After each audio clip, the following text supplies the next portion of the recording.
So we'll just get right into it then. All right. So how I kind of wanted to structure this interview was kind of go chronologically through the last year and a half or so. Obviously, it's been a weird year and a half for everybody. Start last March. Everything shut down. The world's going crazy, coronavirus, all that. What were you doing, like, the day it shut down, and how did, were you, wheeling and dealing still? No, because it was about mid-March, right? Mm-hmm. It was around the 13th or 12th Something when like the that, yeah. NBA St. shut Patrick's down. Day. Was that late even? That was that Eve. late. Right. The weekend people were out Yes, celebrating St. yes. Patty's Day. So I was in Phoenix. I actually remember I was out with some friends getting some sushi and watching the NBA shut down before your eyes. And it takes a minute to sort of realize, oh wait, this is going to ripple. This isn't just the NBA canceling a game or two. This is going to have impact on all sports and obviously society. So the next day we started having some conference calls with the league, and it became apparent that we were going to follow suit. In all candor, obviously we all, not just in baseball, but throughout the country or the world, were a little naive with what exactly we were dealing with. So initially, when talking it through with the team and the league, we thought it was going to be a few days. Right, yeah. We were going to shut down for it was like a Thursday. We're going to shut down through the weekend, do a deep cleaning of everything just to be safe, and then, see where we're at come Monday. Obviously, in retrospect, that was no chance of any of that happening. And then it became a bit of a mission just to get everyone out of there safely and get everyone home, and ideally send our, especially our pitchers, but all of our players home with a plan that was going to be able to keep them, at some level of buildup that they had reached already in camp, so that we could pivot and get going on a moment's notice. We're fortunate in that we made a pretty huge investment in a pitch lab and some pretty high-tech, innovative technology down there in Arizona, so we were able to monitor our guys pretty well when they weren't there. Spy on them. Monitor. Let's go with monitor and critique and advise from a distance. So, when things became evident that we were going to be gone for a few months, we were fortunate that our guys were able to sort of maintain where they were at, and we were able to hit the ground running when the second spring training opened. And over that couple of months, I think you guys started, it was right around the 4th of July, you picked back up, right? Yeah. So end of July, games start again. Did you get into any Netflix shows or anything? Yeah, I mean, shoot, I was home and locked down, so obviously I watched Tiger King like everyone did. Mm-hmm. That was sort of required watching. My wife and I binged The Americans, and great show. First episode, fantastic, or first season, fantastic. Yeah, and it was strong throughout. It didn't really feel like it jumped the shark ever. So I was into it the whole quarantine, and actually when we started taking online Spanish classes. Oh, there you go. So my wife, we had this little routine. We're stuck in the house obviously, but we had this little routine where basically we're doing Spanish and then watching an Americans episode while ignoring our kids who were bouncing off the walls. So.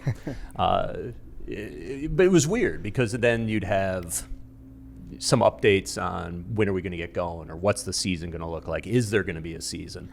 And obviously, we're felt in 2020, we were right on the doorstep of opening up what we foresaw as, knock on wood, a pretty special era for the White Sox. And selfishly, you want to get going. Of course, you want to play ball. Right. You want to see what this looks like. When you start looking at what's going on in the world around you, that gives you some pretty quick perspective. I'd say, late in that quarantine period, things kind of pivoted to you know what, we're not 100% sure how this is going to work, but if we can make this work, it's going to play a pretty special role in trying to get people back to some normalcy and give them a distraction and give them something to be happy about. And that was kind of a role that I think everyone kind of embraced. Was the Spanish, was that a work thing? Did you think it would help you in the job, or was it? It was the fact that I regretted that I took French for no reason in high school. I don't know. I started French in 7th grade because my parents pressured me to take French for some reason. Took that all through high school and then got 1 semester of college credit for it in Michigan after 6 years, so bagged that. And I always just, obviously, in hindsight, would have been much, much better for me professionally to be able to speak Spanish. So only smart thing I ever did in school. Seriously. I was a decent student, but I studied Spanish all through my senior year of college, 7th grade through senior year, so I got pretty good at it. Do you feel like you're pretty good at it now? No, I suck. I know. And look, part of it is I had a bully in my class who was kind of mean to me about the fact that she took Spanish in high school and I didn't. And really? Her patience level was not real high with our slower student being me. But no, we took like 90 online classes, did once a day for 3 months, and I got up to a decent level, but I think it was our first spring training 2.0 meeting when Ricky would, in the team meetings, he'd go back and forth between English and Spanish through the whole thing, making sure everyone was up to speed. And I think it was about 8 minutes in that first meeting. I'm like, I don't speak Spanish. I don't speak Spanish. The best part, the easiest way, I should say, to learn Spanish is just be around Spanish speakers. And I'm sure what you were learning in those online classes were just like by the book Spanish. And like, we don't speak by the book English. It's all slang, a lot of it. Right. So that's not going to be taught to you. But I learned a lot of sort of slang from Ozzy during his era. So that stuff, if I can integrate that to sort of the basics that I learned, maybe I'll be all right. I got a ways to go still. When Ozzy goes viral for whatever crazy thing he says, or not, I don't know, viral's the right word, but people from other fan bases are always like, how do White Sox fans understand him? It's like, there's English, Spanish, and there's Ozzy Guillen language. It's like that perfect blend of Spanglish that is so like perfectly Ozzy Guillen, and I love it. But so 60-game sprint, first round exit. It was weird playoffs. Obviously, no fans, nothing like that. First big move of the offseason, Bob Nightingale. We did something with Bob. Well, I mean, he's thinking the White Sox are seriously considering hiring Tony La Russa, and I was like, oh, okay. Like I'm one of those guys that doesn't think a manager should matter all that much. So I was pretty indifferent on it myself, but you obviously saw the reaction to it on social media. What was that expected, or how did you guys handle that in the front office? I think we sort of talked through with Scott Reifert, who is our head of communication. So I know Dave. We talked through sort of different scenarios about how that was going to be received. We envisioned it possibly being negative the way it was on certain elements. Obviously, as more information came out over the course of the offseason, we knew it was going to be more and more negative. But I think Tony probably handled it best, where he had this attitude of, I'm starting from square one. Yes, it would have been very easy, and probably some people may have foresaw that he was going to fall back on his resume and count the rings. Right. I'm a Hall of Famer. I got this. Your doubts, don't worry about your doubts. But instead, he was, to his credit, I think, 180 degrees the other way, where he's like, look, I'm starting from zero. I got to earn your faith. I understand there's doubts about me. And that was the way he approached the players. It was the way he approached the front office, and perhaps most importantly, it was the way he approached White Sox fans. So I think even though perhaps the initial rollout was a little more negative than anyone would have hoped, the way he responded, I think, helped buy him the opportunity to win White Sox fans over. Now, when that hire went down, that was in November of last year. Like I said, I was pretty indifferent on it. I'm like, this roster theoretically should be so loaded that a monkey could manage it to success. But Eddie right here, he's like, Dave, you don't know what you're in for. Like, this is going to be storyline after storyline after storyline. Some good, some bad, some really funny. I want to know, where you were when you saw him sprinting out of the dugout, ready to attack whoever catcher it was. I think it was Cleveland they were playing. He did the little, scoot after Brady got hit. That's one thing, is that, Tony's not on social media, right? Not surprisingly.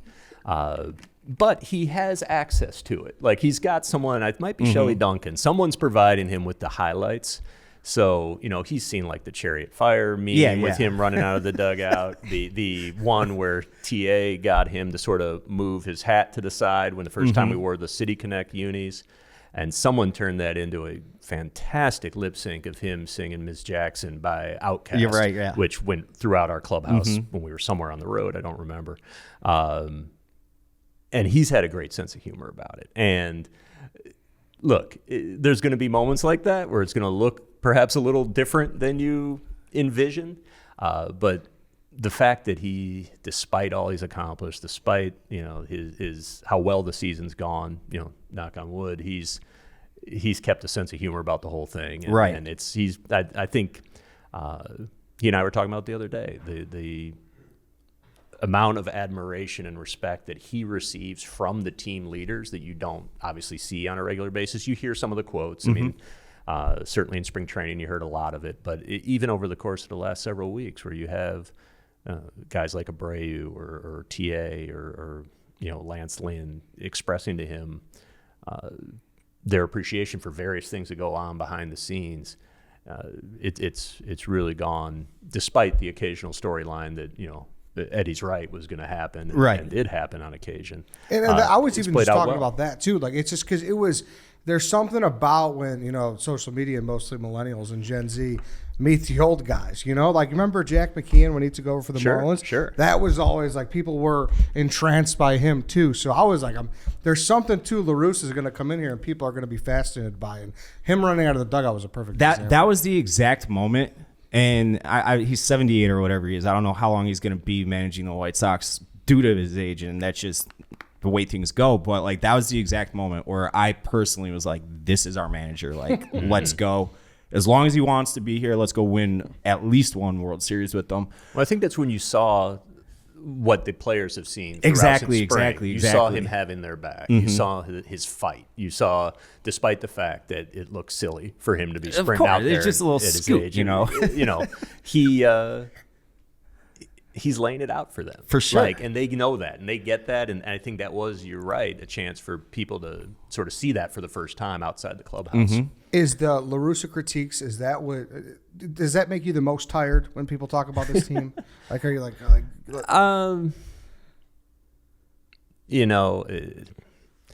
not really. And it's funny because, and Kenny and I have talked about this a few times.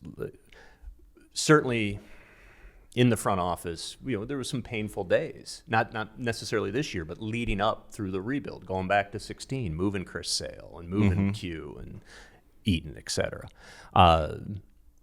that we were waiting for this window now. Like, this is the good times. This is the salad days. You're supposed to be enjoying these times. So really, and that's even probably greater for White Sox fans, because they had to endure the rebuild with no guarantee. Seeing the Cubs win on the other side of town, which only adds salt to the wounds, and really no obviously say so and how this rebuild's going to go. Like, are they going to spend? Will they go get a Yasmani Grandal? Will they spend internationally on a Luis Robert? Hopefully, but who knows? We, at least inside, were a little privy to the plans and could have a little higher level of confidence that, hey, this might work. So I think, like, what probably gets to me most now isn't necessarily like critiques of Tony or critiques of me or any of that stuff. It's like people are having trouble enjoying the good time. Like, we've been waiting for this. Yeah, there's been injuries. Yeah, there's been some hardships along the way, like any season. But right now we're sitting, 21 games over 500. We're 10 games up in the division. Guys are slowly getting healthy, and you can sort of see what this healthy unit could look like come October.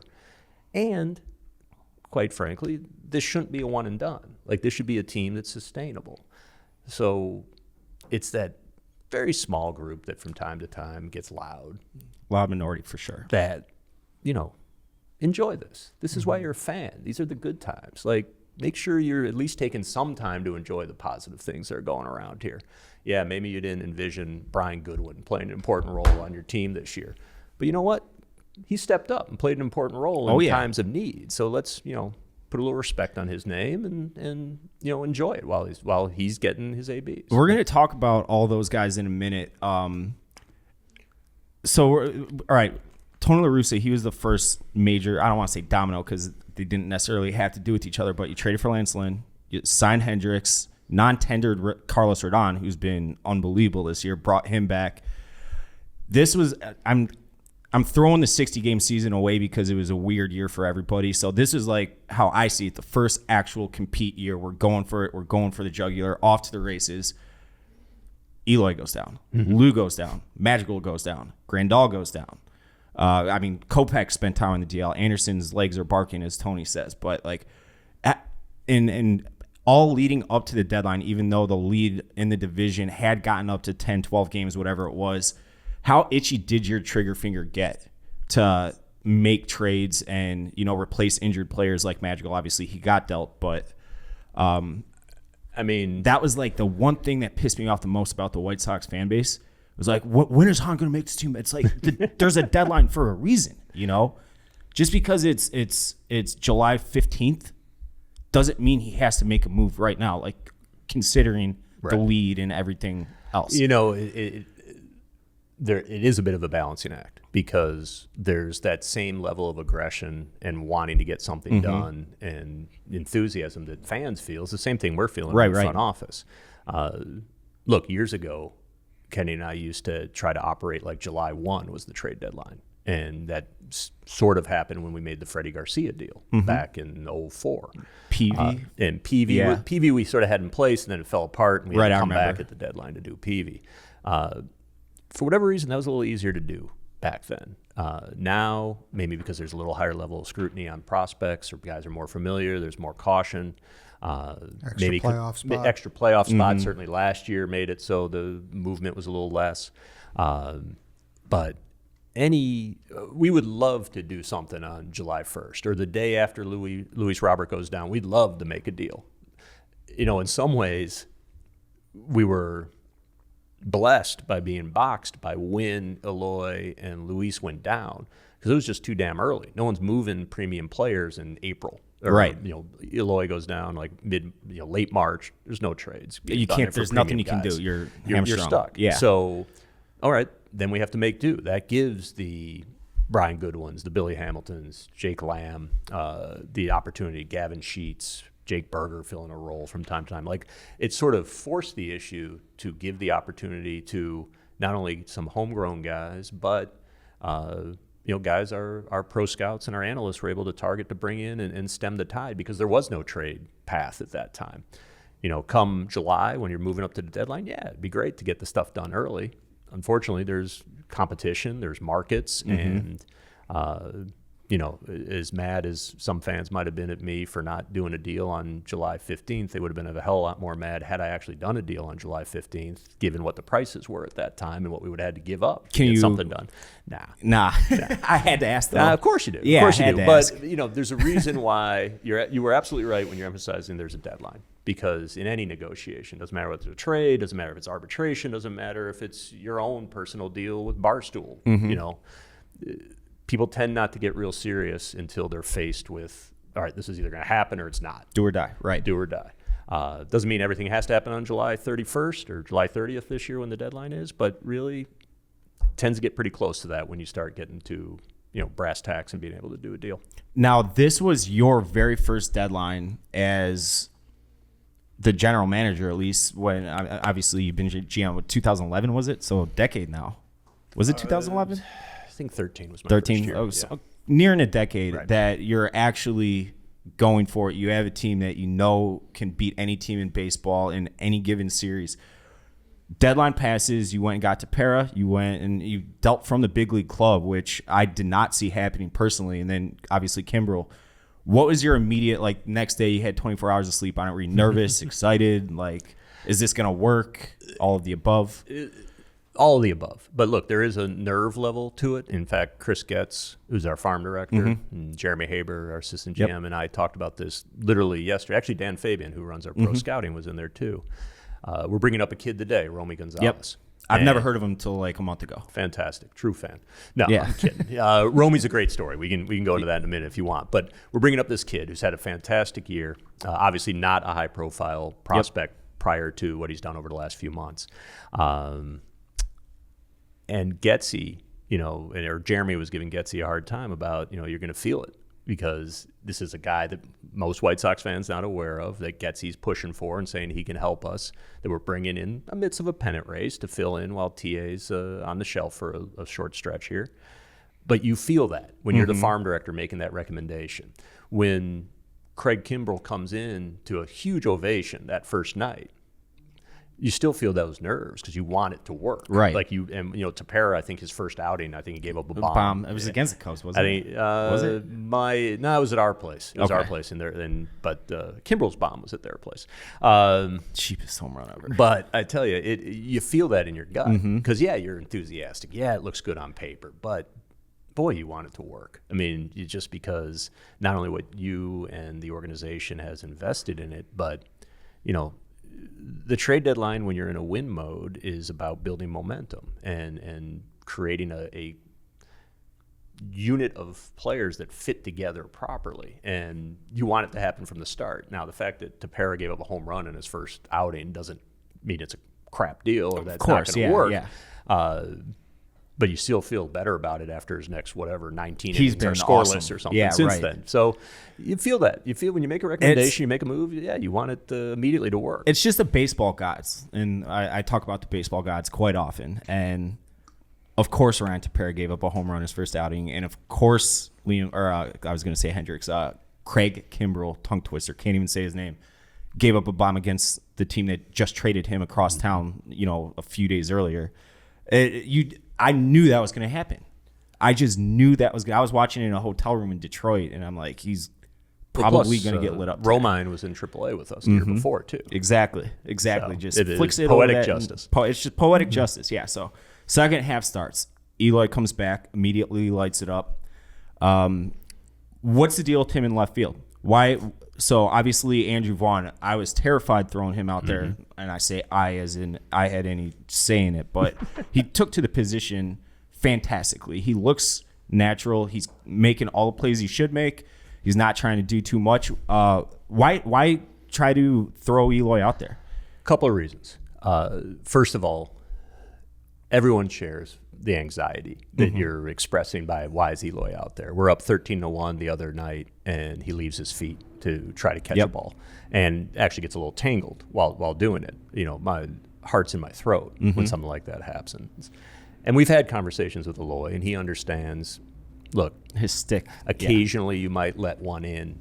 We're pretty confident you're going to knock two in with the bat. Right. So let's ease up a little bit on trying to rob home runs or going into the stands on foul balls. He gets it. He knows he's more valuable to us in the lineup than out.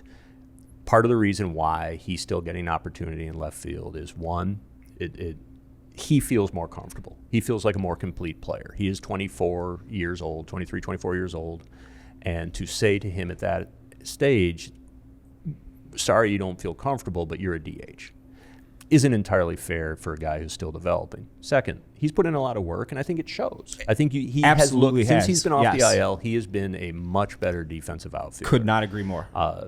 Third, we want to try to maintain some level of versatility in all our players, whether that means we're best with Eloy in left and Vaughny in right, or one of them at DH and one of them in left, or Vaughny at first. And, we want to be able to move guys around and give Tony and the manager, the coaching staff, the broadest, most versatile roster they can have. If we have one full-time DH, when you want to get Abreu off his feet, when you're integrating Crandall back, coming off a knee injury, if you had one specific DH, you don't have that spot to rest those guys.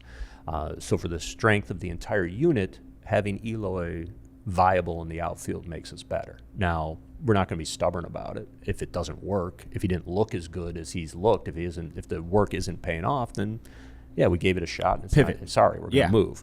But so far, other than him leaving his feet when we're up 13-1, it's looked pretty good. I think he has absolutely improved. It was one of his first games back. It was a home game, decently hard hit, like line drive fly ball down the left field corner, and he tracked it very well. I was like shocked. Yeah. And then I get to the Field of Dreams game, and I see the chain link fence, and I'm like, it's hard to see through it. The corn. The first thing I did when we got to that field, because I saw the pictures in advance, and I'm like, is that a chain link fence? Yeah. Like, there's no way that's a chain link fence. The first thing I did was walk out to the outfield wall, and it was padded all around, and it did have a little bit of give.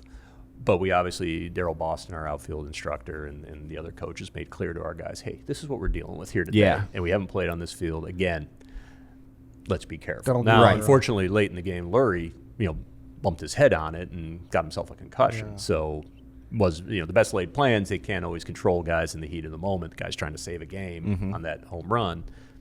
Unfortunately went down. I think, too, one of the most fascinating things about the White Sox is the dynamic. I think everyone's interested in the dynamic. You, Kenny, Tony, other coaches and whatnot. When you had those conversations, what are those like? So if Tony is like, well, he gives us the best shot to win as a DH. I don't want to, I don't want to play him left. Who's like really pulling the trigger on all that? And how do those conversations go? A few things. We've been together a long time. Whether it's Kenny and me or Jerry or, I mentioned Dan Fabian before. Jeremy Haber's been the assistant GM since I've been general manager. Getsy obviously grew up in the organization. When we have these conversations, it's not like a military conversation. There's no iron fist. There's thorough debate where titles are left outside the door and you talk through what's best. And, to Tony's credit, and look, on the way in, it wasn't obvious that it was going to play out this way, but Tony, having obviously been a very successful manager for a long time, but also worked in a front office in Arizona and is in the advisory role in Boston and Anaheim, like he gets the vision of labor. Like he gets sort of what we're trying to accomplish. He knows that certain roster moves may be influenced by how you manage a 40-man or how you deal with option status or how you try to preserve the largest universe of players to be available for the postseason, for example. So he may want to do X and articulate Y, but when we have sort of thought that goes against it, he understands ultimately, like, okay, I get it. This is let's do what's best for the organization. And they're really... I'm hard-pressed to think of a single instance in the last several years where anyone's had to, like, pound the table and be like, no, we're doing this, and let's move on. Does that narrative bother you then? Because that there is an iron fist, that there is a puppeteer? Because that's... it's Jerry's guy. Jerry. Because you've heard it. Sure, I get it. And this is going to... those who know me will know this is sincere on a radio broadcast. Maybe it doesn't come across as such. I just care about winning ball games, man. That's it. I don't care who gets the credit in the end, or who supposedly did this or who's responsible for that. I will say this, and you having heard me speak before, like, it's really important to me that when a scout does something or a coach or a player development person, changes the course of an acquisition or a development of a player, like, those people's names I like being out there. That's important. Like, these are the guys behind the scenes. Like, I get too much blame and too much credit no matter what because of my position. But the guys who actually are putting their hands on players and improving them, those guys rarely get accolades. And quite frankly, over time, like, if this thing plays out the way we hope for this organization, like, there should be opportunities for the Chris Getzes, the Jeremy Habers, Daniel Zion, other guys in our front office to grow into larger roles throughout baseball. So I hope they are getting some credit and on building their own reputation. The coaching tree. Essentially. Like, that matters to me. That's important to me. A legacy. Saying, like, Jerry did this or Rick did that, or this was a Kenny move, or whatever. So, tone it out. Whatever. Yeah. If it leads to us winning ball games, fantastic. That's all that matters. And that's we come off the top talking about quarantine movies and shows. I mean, I'm sure you watched The Last Dance. Oh, heck yeah. I mean, absolutely. You have probably the most unique position of anybody in America. I never even thought of this. Watching that series. Well, especially because when it's going on, I'm just a rabid fan. Yeah. Like that. Of course. Being a Chicago guy. a Chicago guy, growing up with the Bulls, like having suffered through some of the earlier days, and the getting beat down by the Pistons in Jordan's early part of his career while I'm at the University of Michigan. So hearing about that all the time. Yeah.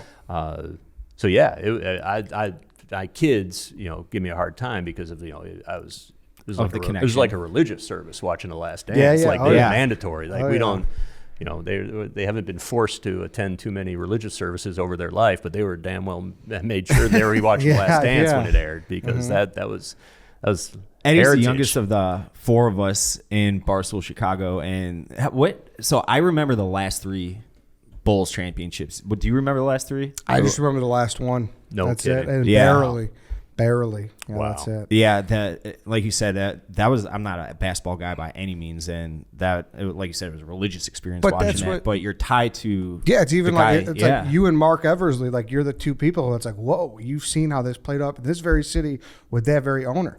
You know. And look, and tried to tune out much of 2016, but when the Blackhawks won their championships, when we won in 2005, the Bears going back to 85. I remember that.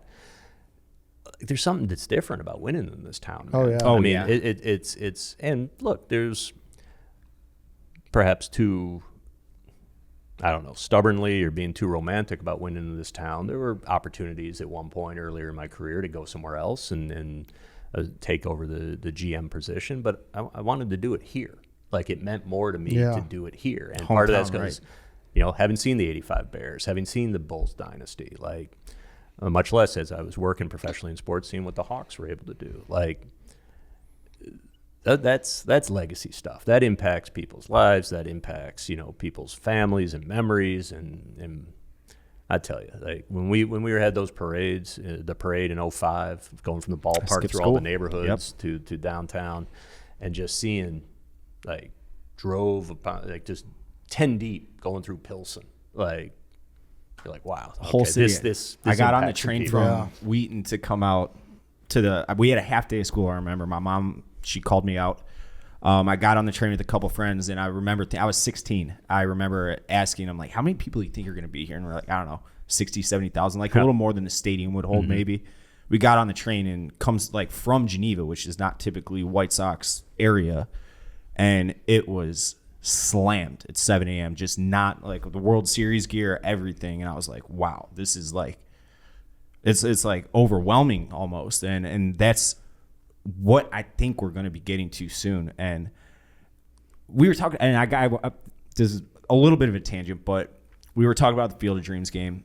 I got to get your reaction. You were at the game, of course. Yeah. What'd you do when TA hit the ball? Oh, it was awesome. That was awesome, because obviously, like, the whole thing was such a great experience. And best thing baseball has done in years and years and years. And not so much, woe is me, but looking at it from a team's perspective, logistically, it's kind of a pain in the ass. Like, for sure. It's the only game my entire career that we've flown in that day to play. We woke up in Minnesota. Had a tough game the day before in Minnesota. I think we lost 1-0 or something like that, a day game. So you got to get through the night in Minnesota. You get up early, get on a plane to fly to Dubuque, which is like 45 minutes from Dyersville. And it was sort of on the bus ride from Dubuque to Dyersville that it sort of sunk in, like, wow, this is really special, because as you guys who were around, you've ever been through there, there's like nothing there. It's just farmland, and corn, and then farmhouse, corn, and then farmhouse. And along the bus route, the Yankees landed around the same time, and they were right behind us. And along the bus route, you just, at various farmhouses or various intersections, you'd have 10, 15, 20 kids with like homemade signs saying, "Welcome big leaguers. Thanks for coming Yankees. Thanks for coming White Sox." And it's like, wow, like, yeah, this is an opportunity for them. They're not for them to see some of the things that we take for granted, living in Chicago, being around pro sports, having access to all sorts of different major sporting events. Like, these people don't get a chance to see that, and having it means a something big airport. to them. Yeah, so from that moment, like, it's like, this is pretty cool. Much less when you get to the movie site, and you take the tour, and you go through. You're back to being a kid. Back to being a kid. Yeah, and I was a little disappointed myself for not forcing my kids to go with me and make them play catch with me there, make my dad be there, something like a missed opportunity by me. But then the game's going along great. We got everything's teed up the way we want. I did say during batting practice, I said, I think to Frankie, I'm like, it's going to be 11-8 tonight. Like, the way the ball was just flying out of there, it was a launching pad. And so it didn't feel like anything was safe when we opened up an early lead, but certainly going in the ninth, you felt decent that we were in pretty good shape. 2 home runs that, one of which might not lead a lot of yards. you start feeling like, oh man, I can't believe I'm going to have a sour reaction to this awesome experience. But obviously TA saved the day, and it was majestic, man. Now, I asked you this when we ran into each other in Milwaukee a few weeks back. Is it hard to like temper your emotions? Because you got to play the GM, front office exec, and then you're the fan. Right. Like, so when he hit that ball, I knew it was gone immediately. He had the cool strut, and I was going batshit crazy. Like, how did you? When I'm sitting in the stands, New York Yankees, of course, that plays into it. When I'm in the stands, I'm unfortunately aware that I'm in the stands. So I leave the stands when I know I might not be behaving so well, or if I feel something bad coming on, I might get out of there and go down to the clubhouse, or so. I was bouncing back and forth in the clubhouse repeatedly that night. But actually, when TA hit the home run, I was sitting out in my seat, which was right front row behind the dugout. And so I had a perfect view of the whole thing, and just stood up and just enjoyed the moment, because you gotta I temper my behavior when I'm in public. When I'm at home, or team's on the road and I'm not with them, or if I'm in a booth somewhere where people can't see me, the real Rick, right? Of course, more meatball side might come out from time to time. Like you're watching a Bears game. Yeah, exactly. Yeah. Where I can just let loose. But those moments, like, you gotta let something like that seep in, because that's why we do this. We want to win. We want to win championships, but boy, we're all there because we were fans at heart. Of course, so yeah. You got to still try to enjoy some of the upside. Now, that was a few weeks back. So you had a busy morning today, and you had mentioned Brian Goodwin earlier, and I want to give a shout out to all the whole staff underneath you over the last, I don't know, maybe 10 years, I don't know, whatever X amount of time frame there's been, it seems like I don't want to say, I don't know how to word this properly, but like the guys you just pick up off the trash bin, they haven't typically worked out. And then, the White Sox had the DFA Jake Lamb today, who had played a big role on this team in keeping them above water through the injuries. Brian Goodwin has been outstanding, considering, he was like last couple of days of spring training after Eloy went down, I'm pretty sure. Like what has something changed in the front office in the scouting, or is this a little bit of element of luck, a little bit of both? It's probably a little bit of both, in all candor. Look, we did something this year, and I'll get right back to the sort of the pro side of things, but on the amateur and player development side of things, which played every bit as important role of us being able to stay afloat with all the injuries, we've done something that I don't think has happened certainly in my career with the White Sox, and I'm pretty sure not anywhere in the last 20 years. But we had 8 of our own last 8 first-round picks contribute to this team. I actually said that to Hostetler. I'm like, hey, this is pretty cool. Like, you want to hear something cool? He's like, fire away. He's like, it was Collins, TA, Rodon. It was right after Rodon's no-hitter, actually, and whoever else. I'm like, that's unbelievably impressive in baseball. Crochet, Madrigal at the time, Birdie played a role.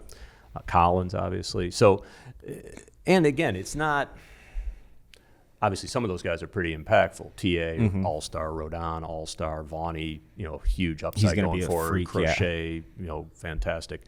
But even Zach Birdie, who ultimately didn't fit for our long-term, like, that's a sign of a healthy organization. Having internal answers for whatever comes up. Now, ideally, they all blossom into impact Chicago White Sox. In reality, some of them are going to be guys that you need to help fill in crises like we had this year, and some of them are going to be assets that you wind up trading to address whatever you need, as wound up being the case with Madrigal. But that made me really proud of the amateur department and the player development department, and the changes that we've made from a personnel and from a data analyst standpoint and from a developmental standpoint. Like, you mentioned Nick Hostetler, Mike Shirley, Doug Lauman, the scouting directors during that period of time, Chris Getz running for player development, Buddy Bell before him. That's a great accomplishment for those guys, and that's awesome. Now you add to that the guys from outside the organization, Goody, Hamilton, Jake Lamb coming in. Those processes are fairly similar to what we've done in the past. The mix of the pro scouts, Dan Fabian's groups of pro scouts, much less Perhaps a little added dose of some analytical input from our analyst group in Chicago. But sometimes you just have to get a little bit lucky. Mm-hmm. And by that I mean it was right after Luis Robert actually, I think, went down, that Goody was let go by Pittsburgh. And here's a guy, Jeremy Haber was actually the one a year ago was pushing me to go get Goody around the trade deadline when he went from Anaheim to Cincinnati. Just because of the versatility, he's got some patience, he can play all three, obviously a left-handed bat to balance you out, and he's a pro. So there was a little history there, and he becomes available right when Luis goes down. We're fortunate, and we go grab him. We got no promises, but here's the path. You can see it here, Goody. And when he and I actually spoke, Brian and I spoke last offseason when he was choosing a team, and it was a very candid conversation. In that he was like, "Look, I see you guys on paper. I don't know where my plate appearances are coming from. Yeah. I might, for my career, like I'd love to be with part of you, love to win a championship in Chicago, but honestly, I got to worry about my career, and I see a better path elsewhere." And when it came time to sign him, he was able to refer back to that conversation where I was honest about what lay ahead of him in terms of the path, and then he knew also that path had changed. So there was a level of trust there, and obviously it's worked out for both of us. And like back in 2016 with the Cubs, I remember like thinking about like these guys have, at the time it was 25-man roster, like these guys have like 29, 30 really quality big league type players that they got to squeeze in this roster. And I'm like, that's the sign of a really, really good organization, a healthy organization right now. And the White Sox, 2021, 5 years after the fact, that's where the White Sox are. And like I said, Jake Lamb, he's been good. Yep.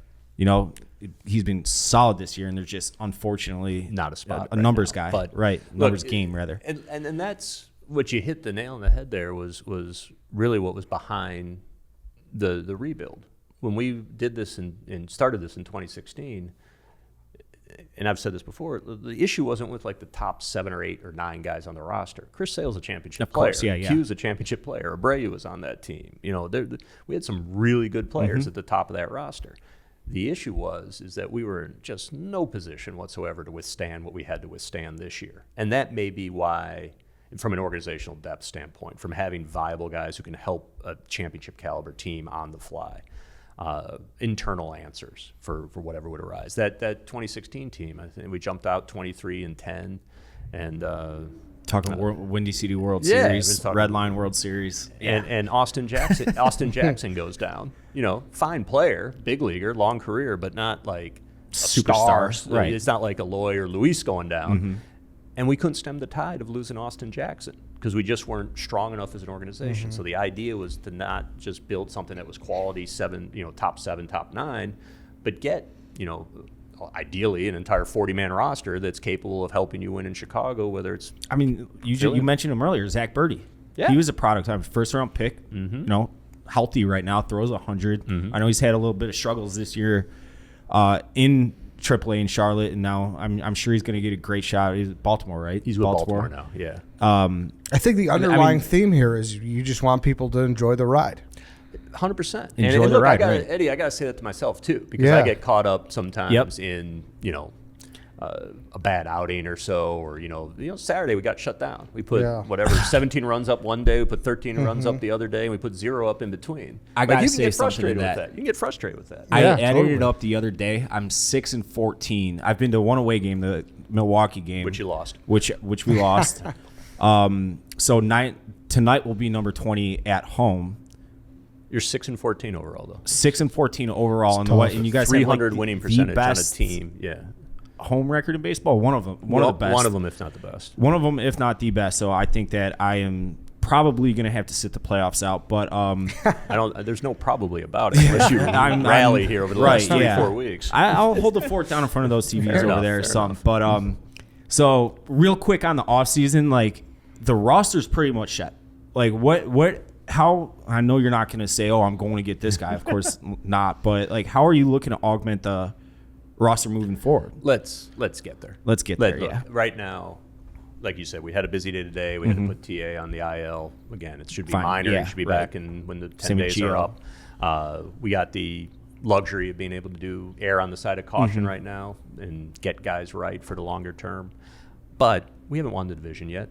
we don't have our full unit healthy right now, much less accomplished anything in October yet. So let's get through this. Let's see how things play out, and then come this off season, we'll hopefully have some interesting decisions to make and various alternatives available to us. The fact is that given the option status on some of these players, like, we could run it back with this group, but we don't have enough information yet to know, is it worth running back with this group, or it's a heck of a lot different if you win the final game of October than if you fall short in terms of your level of desire to change this thing. Now, we already lost 1 year of the competitive window to a global pandemic. Natural question after that is CBA. How are we looking? I don't have any inside information to share with you on that. I can just look at the fact that what was something that I grew up as like a normal thing when I was a kid, and that being like labor strife every 3 to 5 years. Because there's going to be a strike, there's going to be a lockout, the CBA's up, we're screwed, we're going to miss a portion of the season. We haven't had that since 95. That's an awfully long run of success of MLB and the Players Association being able to get something done. So I'm going to remain optimistic that they're going to find a way to keep that streak going. I mean, it's obviously what everyone wants. It benefits everyone. Yeah, of course. Should we wind up going the other direction and having a bit of a issue over the course of the offseason, at least it's lined up for, November, December, January, where the impact hopefully is minimal on the season. But we'll see. Look, I'm going to be optimistic. They've optimistic done it in the past, sure. 94 White Sox, Frank Thomas, all that. I am thanking God that I don't remember that. My dad's still like, I can't believe they fucking, but last few questions, just rapid fire. I don't know if you remember us doing this last time you interviewed with us, but what's Tony doing right now? Tony, well, shoot, it's probably what? Almost It's 2 o'clock? 2 o'clock, It's yeah. 2 o'clock. Tony's sitting at his desk right now going through matchups for tonight. Those guys get there early, and Tony's no exception. He's first one in, last one out? Pretty darn close. Ethan Katz, our pitching coach, and Kurt Hassler get there pretty early as well. Our training staff is probably actually the first people in and out. Actually, I want to so right before you got here, CJ Edwards. Yeah. Can't wait Katz to sink, that's what I said, his meaty paws into, the stuff obviously plays. He's always had good stuff. He's had success at the big league level. Let's see what happens in Charlotte over the next few weeks. And, I'll say this. We've gotten to the point as an organization that guys who may be at a bit of a crossroads, certainly from the pitching standpoint, and looking for a place where they might potentially be able to unlock or get back to where they were, we've become one of the organizations that is a destination for these guys, which is a tribute to Ethan and the minor league coaches and what we've been able to do with some other guys. You saw, I know you know the 108 guys. Did you actually mean when you said it's good to see you again to My Sox Summer last Friday? 100%. 100%. He doesn't think so. He didn't think so? No, he doesn't think so. He thinks you were just GMing him, politicking him. Well, it was outside in the stands, and he was about to, do the very important play ball, I believe. So I certainly didn't want to knock him off his game by not GMing him, since that's what he's accustomed with me. But no, it was sincerely just. Did we win that game? Friday? It was Friday, right? We won that game, so he can come back. Yeah, they did win because it was a super hot game. No, it was. Or I was there. That was Saturday when it was just 8,000 degrees out. Why'd the Hawks fire Joel Quenneville? I don't know. I didn't listen to your last podcast. I haven't had a chance yet where you guys posted it. I heard very, it was a good very one. Fantastic. I heard it was a good one. Yeah, he's obviously, I don't know if there'll ever be someone of Ditka stature. He's as close as it gets. As close Mount as it Rushmore. Gets. Mount Rushmore in definitely. terms of Chicago Jackson, coaches. Ditka, Q, Ozzie, 100%. and Madden. There you go. Tie for the fourth. Okay, this is like an inter-office strife I have with Chief, who I don't think he's here yet, but what would you do if Kenny Williams came into the front office and took off his shoes and socks after a workout and lounged around the office all barefoot all day long? Look, Kenny is way too classy to do that. Yeah. That's not even on his radar. That's like screen. caveman behavior. That's not even on his radar Right. screen. I mean, if it's my office, you're obviously anyone doing that, I'm losing my mind. You're get out of here. Right. Yeah, get him out. If it's his office, he's entitled to do what he wants. But again, Kenny's not going to that level. Would you ever bring Kenny in here with you? Would he come? I don't know. Yeah. I'd bring him. If he wanted to. I don't know if he'd want to. That'd be cool. Yeah, of course. Yeah, he's got an open invite. All you guys do. Let him know. Should Bears start Joseph Fields game 1? I knew I was going to get that side too. Yeah, because this is where I get in trouble. Not public trouble. I can do that fine on my own. But you wouldn't want other people getting into your business. That's exactly. 100%. That's what I lost, man. When I started doing this gig, working in pro sports, like. Could you get because I understand there's more to it than the world knows. Like, people get on for me sure, X or Y, or why are these idiots doing this?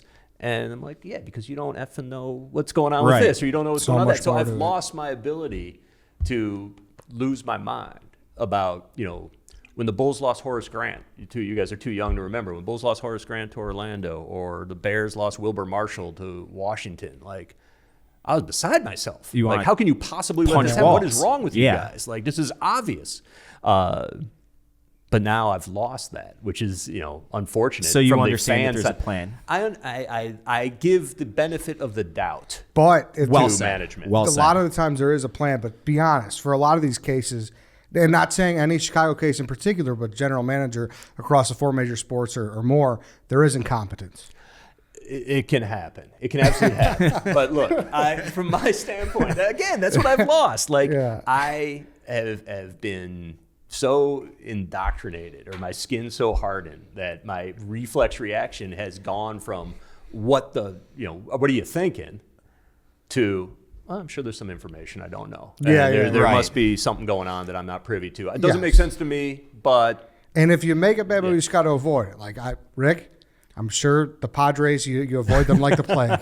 No. AJ and I are friends. It's gotten to the point with the whole Tatis Jr. thing that I wish all the success in the world. And not that I was always ever rooting against him, but every time he does something awesome, I just laugh at it, knowing the position that the White Sox are in as an organization right now. Obviously, it'd be nice to have him, but it's like who cares? It's just a laughing point at this. Look, he's fantastic talent. Again, going back probably to rationalizations, maybe.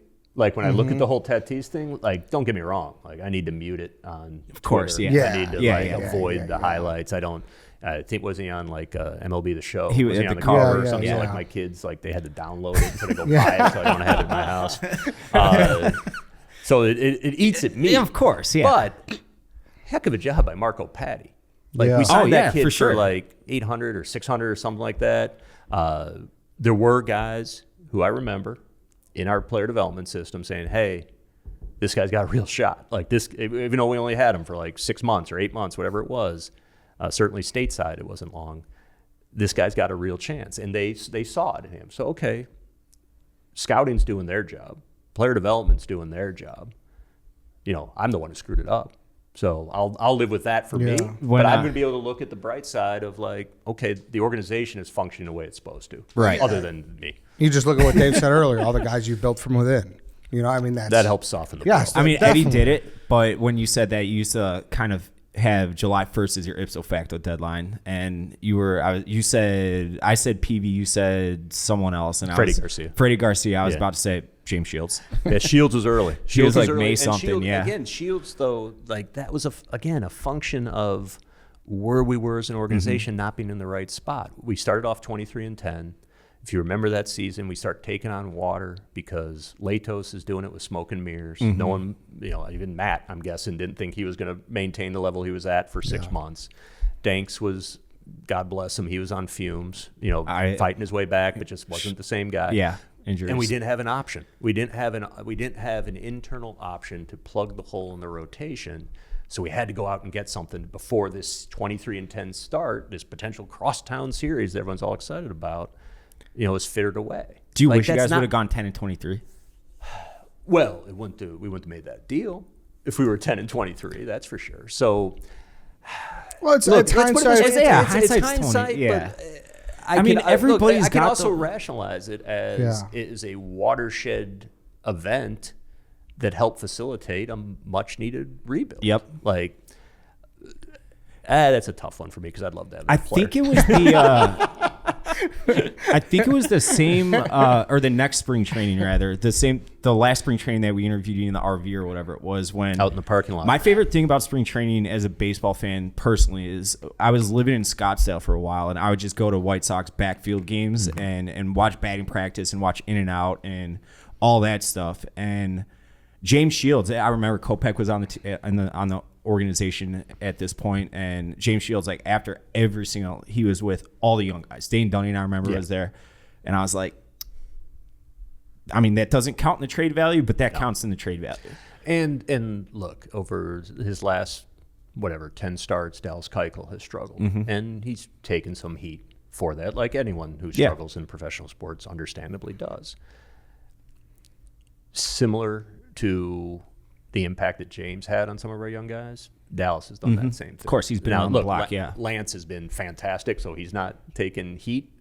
He's been fantastic for our young guys. Like when we extended Lance, part of the reason we did that was because of his presence in the clubhouse. When we went out and added a veteran like Keuchel, part of it was because of his impact in the clubhouse. So no one is going to, you're being nice, but most people aren't going to be looking back at the Shields trade and be like, well, they did get some benefit on Kopech, he got benefit on Giolito, even though it's true, but it's certainly nothing that we trumpet. But it's part of it. It's part of what you're acquiring. It's part of how you want that fit of the entire clubhouse to work. It's relationships. You struggled in that one to enjoy this one much more. There you go. Yeah, there you go. I like that. Eddie. What did darkest before dawn, whatever, blah, blah, blah. Yeah. Just last question. Anything you want to get out there to White Sox fans? Anything at all? It's like, floor is yours. I think they've heard a lot from me in recent weeks, and I think the one thing that last year was meaningful in all candor. Last year was meaningful because it was the first year you could start seeing, okay, this is coming together. This is how it's going to look like. We're not a perfect team, but we're trending the right way. But we did all that with sort of this hollow feeling of sort of being alone, literally in the ballpark. Right. And we were basically like a TV show that people enjoyed.